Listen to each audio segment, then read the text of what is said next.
औरंगजेबाची स्तुती करणं अबू आझमींना चांगलंच भोवलंय। अबू आझमींचं या अधिवेशनामधून निलंबन करण्यात आलंय, तर अबू आझमींना तुरुंगात टाका असं अंबादास दानवे म्हणाली।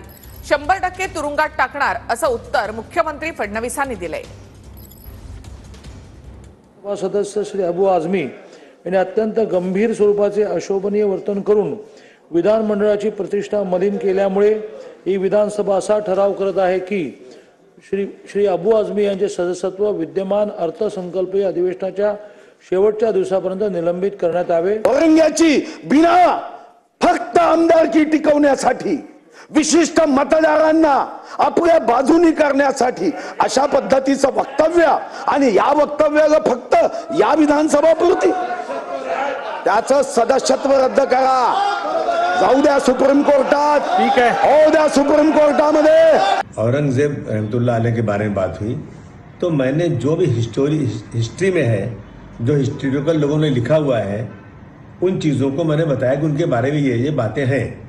और बाकी तो हमने कोई बात किया नहीं, लेकिन उसके बाद भी मुझे उन्होंने सस्पेंड कर दिया, मुझे अफसोस है। निलंबन हा विषय फार कमी आहे।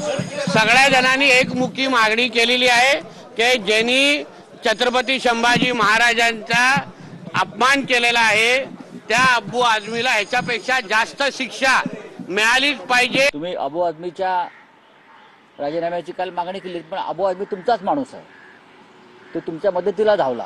अबू आझमीला जेलमध्ये का टाकलं नाही? गृहमंत्री बसलेले तो समोर, आता उचलून टाकायला पाहिजे त्याला जेलमध्ये, आपल्या इथल्या लॉकअपमध्ये। सभापती महोदय जेलमध्ये टाकीन, 100% टाकू। सभापती महोदय जेलमध्ये टाकीन, 100% टाकू। उनको आज ही सस्पेंड कर दिया गया है। और देखिए, मुझे ये लगता है कि ये इनसेंसिटिव है, लेकिन मैं जब इसको एक अलग पर्सपेक्टिव से देखता हूं तो मेरे ध्यान में आता है कि हमको ये इनसेंसिटिव लगता है, लेकिन जो बोलने वाले हैं मूर्ख नहीं है, वो जानबूझकर बोलते हैं, इसलिए वो इस प्रकार की बात बोलते हैं। तो ऐसे समय औरंगजेब का महिमा मंडन ये करना नहीं, बिल्कुल गलत है। तो आप जब हमने तो इलाज कर दिया, केवल सस्पेंशन या उसके आगे भी कुछ नहीं। देखिए, हम तो लोकतंत्र में रहने वाले लोग हैं, तो लोकतांत्रिक तरीके से जो इलाज कर सकते थे उसको कर दिया। या विषयावरती वेगळं काही बोलण्याची गरजच नाही। कोणी जरी असला आणि त्यांनी जर का आमच्या छत्रपती शिवाजी महाराज, छत्रपती संभाजी महाराज आणि जी आमची महाराष्ट्राची दैवत आहेत त्यांच्याबद्दल अपशब्द काढले, तर तो कोणी असला तरी त्याचा मुलाहिजा न ठेवता त्याला चांगली अद्दल घडेल अशी शिक्षा झालीच पाहिजे, ही सगळ्यांची मागणीच आहे। त्याच्यामुळे निलंबन किती मिनिटासाठी, तासासाठी, दिवसासाठी केले कल्पना नाही मला नाही, पण पुन्हा असं कोणाची बोलण्याची हिम्मत होता कामा नये। आणि या सरकारची जबाबदारी आहे की कठोरात कठोर शासन त्यांनी केलं पाहिजे।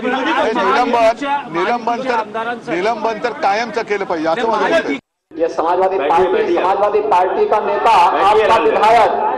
आपका विधायक घोषणा करो ना, उस कमबख्त को निकालो पार्टी से और उसको एक बार यूपी भेज दीजिए, बाकी उपचार हम अपने आप करवा लेंगे।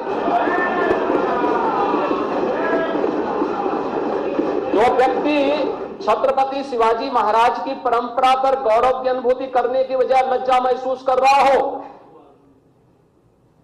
और औरंगजेब को अपना नायक मान रहा हो, क्या उसको भारत के अंदर रहने का अधिकार होना चाहिए? क्या समाजवादी पार्टी को इसका खंडन करना चाहिए और समाजवादी पार्टी को इसको बाहर निकाल देना चाहिए।